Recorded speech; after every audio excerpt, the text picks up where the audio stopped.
Good noon students. आज हम लोग क्लास 11th हिंदी के पार्ट 3 में भवानी प्रसाद मिश्र द्वारा रचित घर की याद नामक शीर्षक के अगले छंदों का अध्ययन करेंगे। तो आइए हम देखते हैं आज के पहले और इस पाठ के 8वें छंद का अर्थ।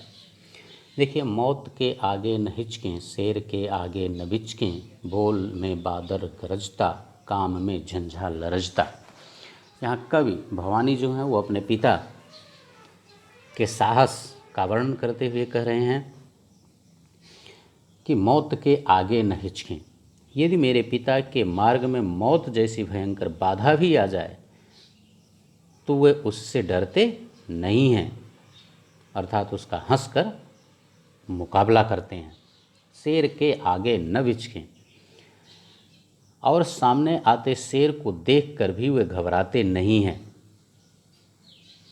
कहने का मतलब है उन्हें अपनी मौत से अथवा किसी प्रकार की भयानक से भयानक बाधा से भी वे कभी घबराते नहीं हैं। बोल में बादल गरजता, आज भी उनकी आवाज़ में बादल के गर्जन के समान कड़क है।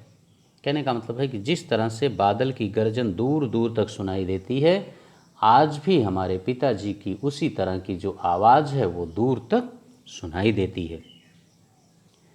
काम में झंझा लरजता, जिस प्रकार वे काम करने लगते हैं या जिस प्रकार वे काम करते हैं या जिस समय वे काम करने लगते हैं, उनके कार्यों में तूफान जैसी स्फूर्ति आ जाती है, अर्थात गति आ जाती है। कहने का मतलब है वे काम भी बड़ी तेजी से करते हैं।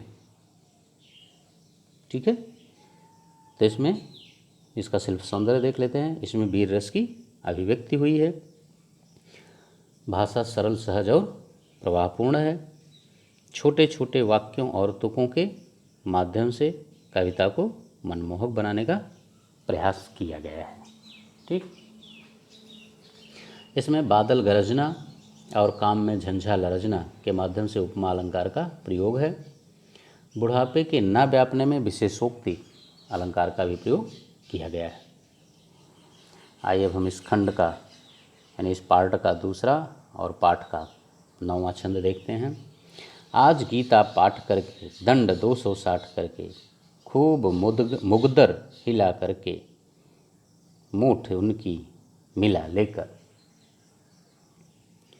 देखिए, इसमें पिता के अपने व्यायाम का वर्णन करते हुए कवि कह रहा है, क्योंकि उसके पिता जो हैं वो नित्य प्रति व्यायाम करते हैं, तो उसी का स्मरण करते हुए कवि कहता है कि मैं आज जब मेरे पिताजी रोज की तरह गीता का पाठ करके, आज गीता पाठ करके, यानी मेरे पिताजी, क्यों कहता है कि मेरे पिताजी प्रतिदिन की तरह आज भी जब गीता पाठ करके, दंड 260 करके और 260 दंड बैठक लगाकर, खूब मुगदर हिला लेकर और मुगदर हिला करके, मूठ उनकी मिला लेकर और उनकी मूठों को मिलाकर। ठीक है ना। कहने का मतलब है कि आज जब मैं, कवि कह रहा है कि आज जब मेरे पिताजी गीता का पाठ करके 260 दंड बैठकें करके, मुगदर को हिलाकर और उनकी मूठों को मिलाकर, अर्थात जब आज वो व्यायाम किए होंगे, व्यायाम करने के बाद और गीता का पाठ करने के बाद जब कि नीचे आए होंगे, नैन जल से छाए होंगे। नीचे आए होंगे का मतलब, इसका मतलब है कि जो कवि का पिता है वो छत पर व्यायाम करता है, तो वही कह रहे हैं कि हमारे पिताजी जब छत पर व्यायाम किए होंगे, गीता का पाठ किए होंगे, और इस तरह से वो जब छत से नीचे आए होंगे, जब कि नीचे आए होंगे, जब वो अपने छत से नीचे आए होंगे तो नैन जल से छाए होंगे, तो उनकी आंखों में अवश्य ही आंसू आ गए होंगे। क्यों आंसू आ गए होंगे? क्योंकि उन्होंने जब मुझे नहीं देखा होगा, मेरी अनुपस्थिति के कारण मेरे बारे में सोचकर वे दुखी हुए होंगे और उनके आंखों में आंसू आ गए होंगे। ठीक है ना। हाय पानी गिर रहा है।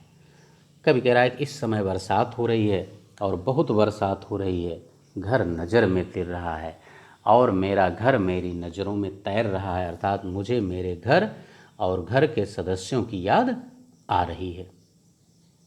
ठीक है ना। तो उम्मीद करते हैं इस पद की भी व्याख्या आपकी समझ में आ गई होगी। इसका भी शिल्प सौंदर्य देख लेते हैं। देखिए यहाँ पर व्यायाम करने, गीता पाठ करने, नज़र में घर तिरना, एक दृश्य बिंब का प्रयोग किया गया है। ठीक ना। छोटे छोटे वाक्यों और तुकों के सहारे कविता को मनमोहक बनाने का प्रयास किया गया है। भाषा सहज, सरल और प्रवाहमयी है। ठीक है ना। आइए अब हम इस पाठ का तीसरा के बाद चौथा छंद और पाठ का 11वां छंद देखते हैं। चार भाई चार बहनें, भूजा भाई प्यार बहनें, खेलते या खड़े होंगे, नज़र उनको पड़े होंगे।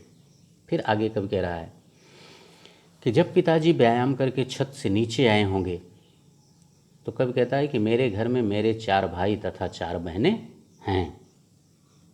भुजा भाई प्यार बहनें, मेरे भाई जो हैं वो भुजा के समान सहयोगी और कर्मठी हैं।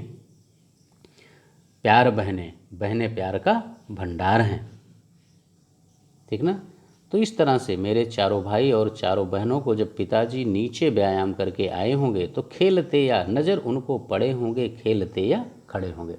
तो जब मेरे पिताजी की नज़रें इन पर पड़ी होंगी तो ये मेरे भाई बहन चाहे घर में खेल रहे होंगे अथवा खड़े रहे होंगे, वो चाहे खेलते हुए अथवा खड़े हुए पिताजी को नज़र आए होंगे, लेकिन वहाँ भी मेरी उन्हें अनुपस्थिति दिखाई दी होगी।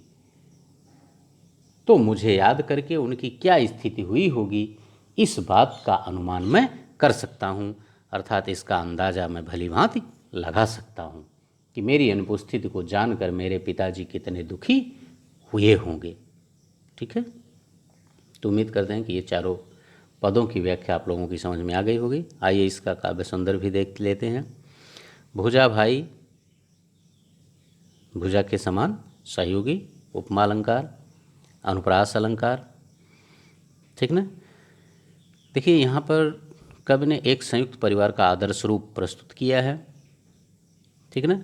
पिताजी स्वस्थ भी हैं, लेकिन उनके भावुक व्यक्तित्व का भी वर्णन किया गया है, क्योंकि अपने भाई बहन, अपने बेटे और बेटियों को देख करके उन्हें लेखक की अनुपस्थिति खली होगी और उसके कारण उनकी आंखों में आंसू आ गए थे, इसलिए उनकी भावुकता का भी चित्रण इसमें किया गया है। तो इन पदों की व्याख्या आपकी समझ में आ गई होगी, उम्मीद करते हैं कोई प्रॉब्लम आपको नहीं होनी चाहिए।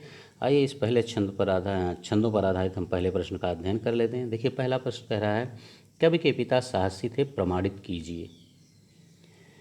कवि के पिता साहसी थे, इस बात को आपको बताना है, प्रमाणित करना है। तो स्वाभाविक है, क्योंकि यहाँ देखिए कवि कह रहा है कि मौत के आगे न हिचकें, शेर के आगे न बिचकें।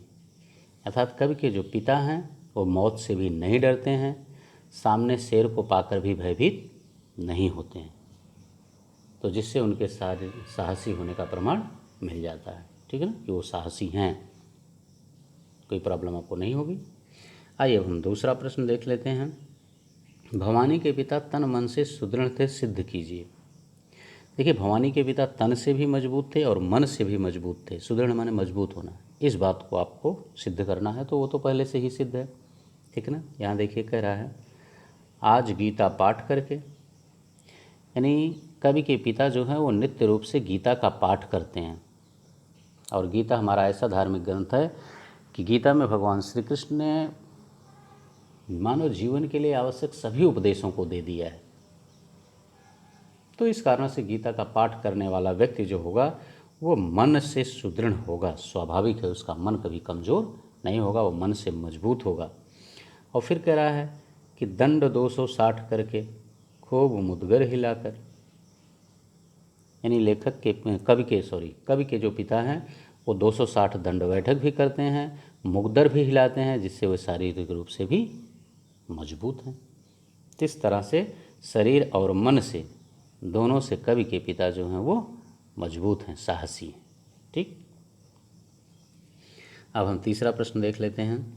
तीसरा प्रश्न कह रहा है, पिता के नयन क्यों भीगे होंगे। पिता के नयन क्यों भीगे होंगे। देखिए इसमें कवि ने कहा है कि आज गीता पाठ करके, दंड 260 करके, जबकि नीचे आए होंगे नैन जल से छाए होंगे। देखिए यहाँ कवि कह रहा है कि पिताजी गीता का पाठ और व्यायाम करके जब वो नीचे आए होंगे, ठीक है ना, तो हमारे भाई बहनों पर उनकी नज़र पड़ी होगी, लेकिन वहाँ मेरी अनुपस्थिति देख करके उन्हें मेरी याद आ गई होगी कि मेरा भवानी नामक पुत्र जो है वो जेल में है, इसलिए उनके आंखों में आंसू आ गए होंगे और इस तरह उनके नेत्र भीग गए होंगे। ठीक है ना, ये इस प्रश्न का उत्तर है। आइए अब हम चौथे प्रश्न को देख लेते हैं। कवि की दशा और मनोदशा पर प्रकाश डालिए। देखिए यहाँ कवि की दशा कैसी है और मनोदशा कैसी है, दोनों स्थितियों पर प्रकाश आपको डालना है। तो हम पहले कवि की दशा देख लेते हैं। देखिए कवि जेल में है और वहाँ बरसात भी हो रही है, ठीक ना। बरसात होने के कारण कवि को अपने घर और पारिवारिक लोगों के स्नेह की याद आ रही है।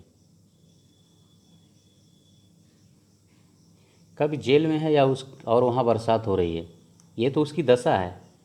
कवि की दशा है वो जेल में की कोठरी में बंद है और बरसात का मौसम है, तो ये तो उसकी दशा हुई। लेकिन कवि को अपने मन में घर और परिवार के सदस्यों की याद आ रही है, ठीक है ना। उसे पिता के ममता और उनकी भावुकता की याद आ रही है, जिसके कारण वह भी भावुक हो उठा है। ये इसकी मनोदशा है।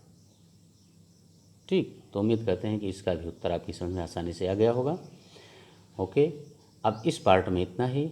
इसके अगले पार्ट में हम पुनः इसके अगले छंदों को लेकर आपके समक्ष उपस्थित होंगे। तब तक के लिए थैंक यू।